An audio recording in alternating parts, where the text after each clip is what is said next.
Assalamualaikum warahmatullahi wabarakatuh. Bertemu lagi dengan saya Febri Sulipambudi.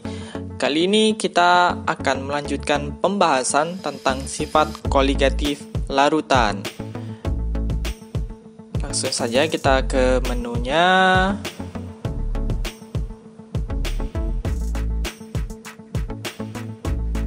Kita pilih uraian materi. Yang pertama, penurunan tekanan uap.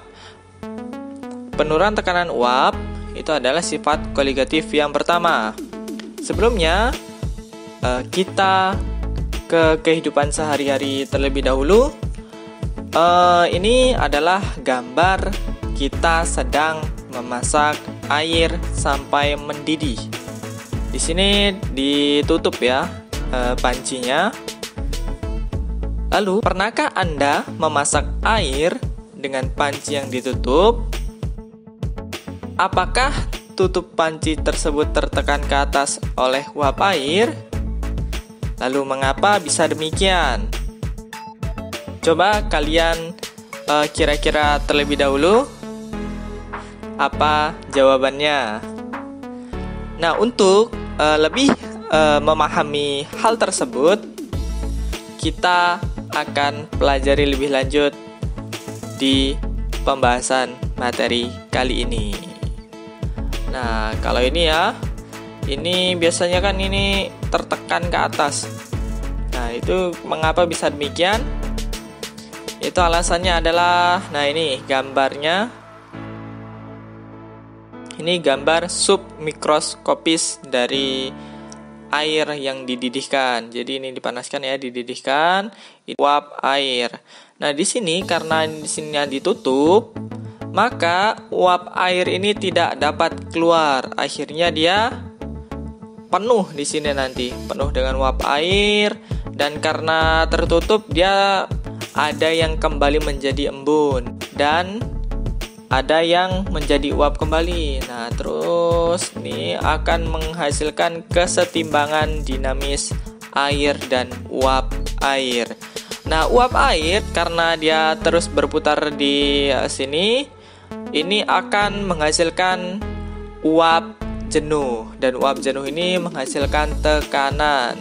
Nah, tekanan yang dihasilkan oleh uap jenuh itu dinamakan tekanan uap jenuh. Lalu bagaimana kalau kita bandingkan tekanan uap pelarut murni yang hanya air saja dengan tekanan uap larutan yang sudah ada zat terlarutnya? Misalnya kita melarutkan, biasanya kita memasak misalnya kacang hijau atau mie instan biasanya. Kira-kira mana yang lebih lama mendidih? Pasti uap air kan? Kalau dia lebih cepat mendidih, maka dia lebih banyak menghasilkan uap. Jika dia menghasilkan banyak uap, maka dipastikan tekanan uapnya semakin besar. Untuk itu, tekanan uap larutan ini akan lebih kecil daripada yang pelarut murni. Hal itu juga dikarenakan partikel zat terlarut ini menghalangi partikel pelarut untuk menguap. Jadi ada yang tertahan ya. Kalau di gambarnya ini, di sini yang menguap ada 6, di sini ada 4, jadi lebih dikit. Jadi dapat disimpulkan tekanan uap pelarut murni lebih besar daripada tekanan uap larutan. Karena ini perubahannya dari besar menjadi kecil, maka di sini judulnya penurunan. Penurunan ya, karena tekanan uap pelarut murninya lebih besar daripada tekanan uap larutan. Karena penurunan itu suatu perubahan, maka dilambangkan delta. Delta tekanan sama dengan yang lebih besar tadi, tekanan uap pelarut murni ya. Jadi P0 dikurangi P larutan. Ini namanya perubahan tekanan, penurunan tekanan uap. Penurunan tekanan uap ini dulu diteliti oleh namanya ilmuwan Raoult. dan menghasilkan hukum Raoult yang menjelaskan bahwa fraksi mol zat terlarut mempengaruhi tekanan uap larutan. Beliau menghasilkan rumus ini. P larutan sama dengan fraksi mol zat pelarut dikalikan tekanan uap pelarut murni.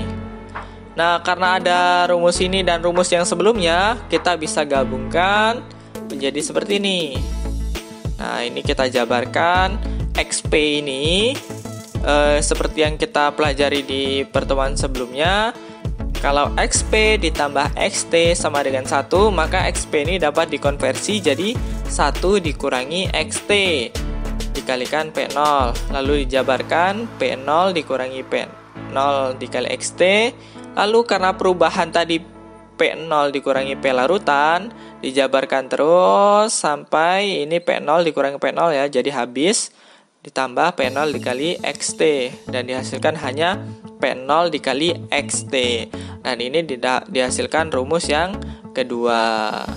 Jadi kalau untuk mendapatkan rumusnya cukup mudah ya. Yang penting adalah kalian paham konsepnya.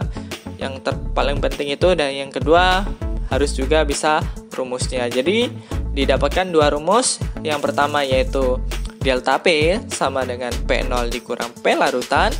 Lalu delta P sama dengan P0 dikali X terlarut. Jadi kalau kita mau mencari delta P-nya, kita lebih mudah memakai X terlarut. Tapi kalau kita mau mencari P-nya saja, tekanannya saja, kita pakai fraksi mol zat pelarut. Seperti itu ya. Jadi jangan terbalik-balik. Dan kita ke contoh soalnya.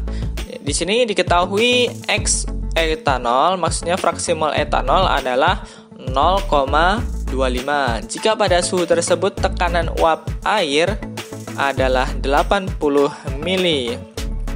mmHg, tentukan P dan delta P larutan. Jawab, X etanol itu tadi fraksi mol etanol, zat terlarutnya itu 0,25. Ingat, kalau XT ditambah XP itu 1. Kalau ini XT-nya 0,25, berarti XP-nya ini pasti 0,75. Karena 0,25 ditambah 0,75 sama dengan 1. Nah, ini ya, 0,75. Nah, dikalikan saja. Ingat, kalau untuk mencari P, silahkan digunakan XP. Di sini XP-nya 0,75 dikalikan 80. 80 ini tekanan uap airnya. Dihasilkan 60 mmHg. Ini untuk P-nya ya, untuk tekanan uap larutnya. Dan untuk penurunannya yaitu tinggal dikurangi saja, 80 dikurang 60, 20 ya. Atau bisa juga dengan rumus ini yang tadi, delta P dikali XT. Delta P sama dengan XT dikali P0. Dihasilkan nanti sama aja, 0,25 dikali 80 sama dengan 20. Cukup mudah bukan ya? Dan jika ada pertanyaan silahkan ditulis di kolom komentar. Nah, untuk latihannya silahkan kerjakan soal berikut ini untuk latihan. Nah, tugasnya dikumpul di kelas masing-masing. Mungkin cukup untuk pertemuan kali ini. Semoga bermanfaat. Assalamualaikum warahmatullahi wabarakatuh.